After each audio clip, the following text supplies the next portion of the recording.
ricordati anche di coloro che sono morti nella pace del tuo Cristo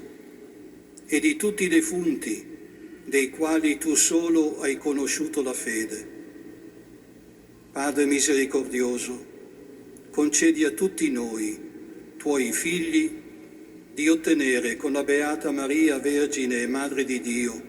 con San Giuseppe suo sposo, gli Apostoli e i Santi, l'eredità eterna nel tuo regno, dove con tutte le creature, liberate dalla corruzione del peccato e della morte,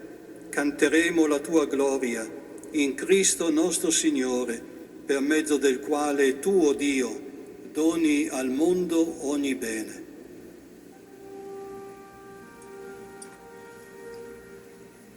Per Cristo, con Cristo e in Cristo,